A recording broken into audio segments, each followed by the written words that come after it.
My name is Carla Pereira.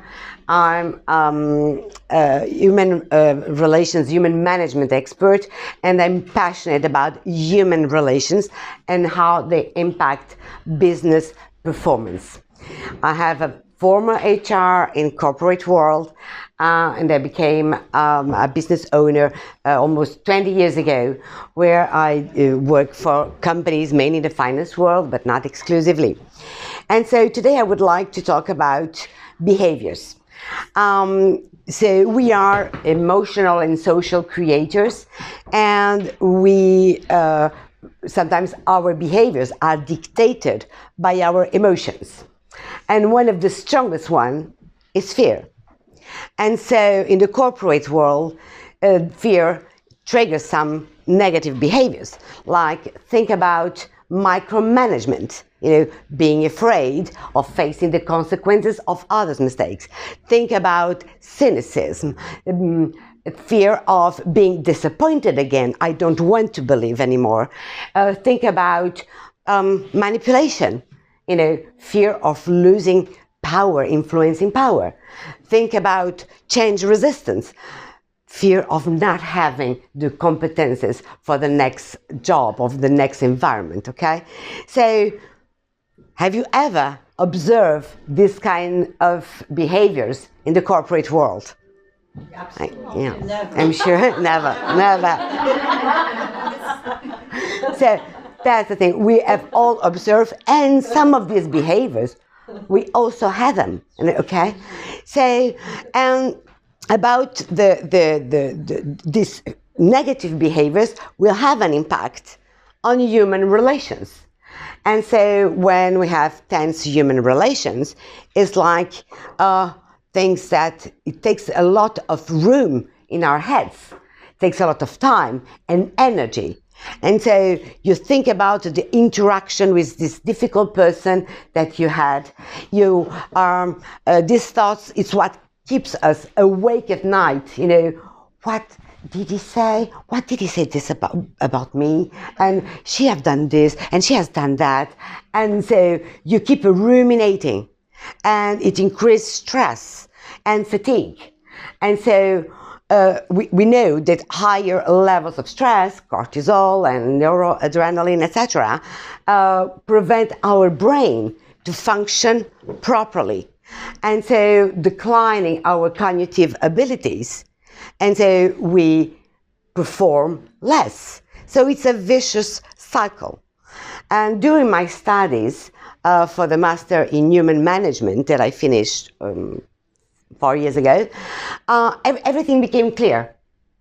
Human relations are the most important performance killer for the individuals, the teams, and organizations, companies. So it's like, okay, we need to fix human relations if we want to raise the performance. That's why if you go on my website, you will see the slogan, take good care of human relations, performance will follow. The good news is we can change that. I want to share with you a few tips.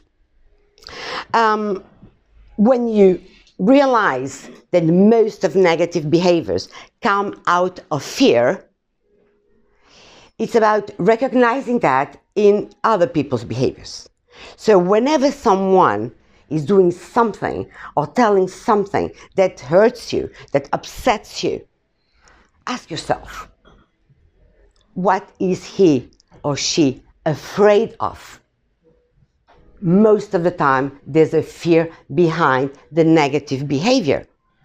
And so just by asking yourself that simple question, even if you don't have the answer doesn't matter what is the fear behind.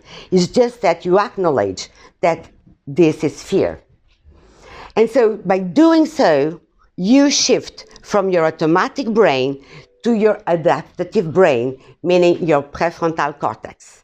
And this will immediately lower your stress level, and the way it will change the way you will respond to what you feel like maybe an aggression, okay?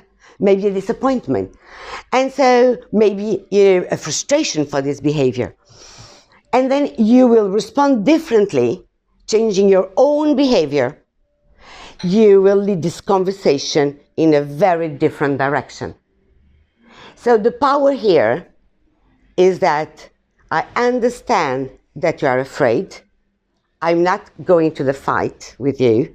I acknowledge that. I change my response and I change the conversation rather than being impacted by this negative behavior. So what most academic research have demonstrated is that companies that are able to trigger positive, spontaneous actions in the workplace are those who have a higher performance. And so thinking of how do you trigger these spontaneous positive actions, we need social and emotional security.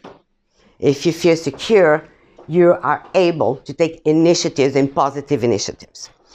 Another tip I would like to share with you that works in private life as in professional life is about thinking of positive things. Whenever you are in a tense relationship with someone, even if it's difficult, rack your brains to find something honest, sincere, and positive about that person.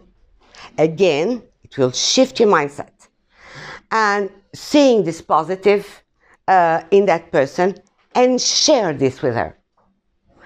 It's a really powerful thing. So giving positive feedback, and please, positive only feedback. Not the kind of positive feedback you say something nice and then but. We just need to stop this but. You only give positive feedback. If you have an issue to address with this person, you will have another conversation, okay? But giving this positive only feedback is really powerful. And it's more than powerful, it's a superpower. It's a superpower we all have. Changing the relationships we have with people. No matter how they behave, you decide how you behave. And so you give this positive feedback and you make someone else's day, and you lower the tension amongst people and make your day better too. So think about, superpower, because we have another one. We have the superpower of break someone else's day. Snapping at someone, criticizing, telling things behind their back. So you can also ruin someone else's day. So it's up to us to decide which one of the superpowers we want to use on our day-to-day. So and many academic research also show that people can learn how to change their behaviors.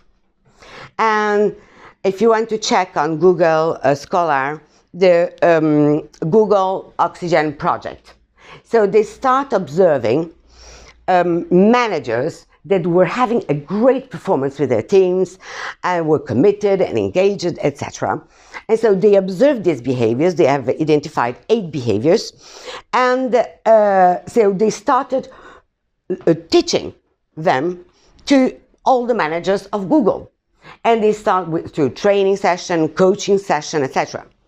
So the results, more or less, make a story short, that even the 75% worst managers of Google improved. So there were 25 that were, desperate cases. But for the rest, 75% improved. So we know it's not an opinion, it's research-based. If you teach people and you teach managers how to become better leaders, they learn it. And so brings me back to what I do, is that I translate everything that I've learned to academic research. I'm a certified neurocognitive and behavior approach, so I really work on behaviors. What was missing for these managers, because we know a lot of things, was the toolbox. So a very concrete, ready-to-use tools for these managers.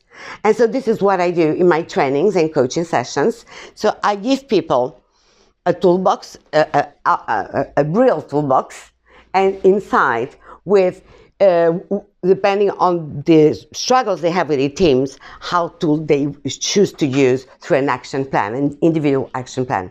And so it works. And just to share an example, one of my clients, head of HR, she shared with me that during the training there were two managers that were having a confrontation. For more than 2 years, they couldn't make them work together. And we did an exercise, like giving positive feedback during this training session. And after that, they decided not only to better collaborate together, but as they are moving promises, now they want to be on the same floor to really work together. And so this example alone shows that they changed in behavior because we help them, we give them very practical tools. So I thank you very much for listening to me. I will give you my business card. Please, let's connect. I'm preparing a webinar on sustainable team performance because this is what I want to achieve with my customers. Thank you.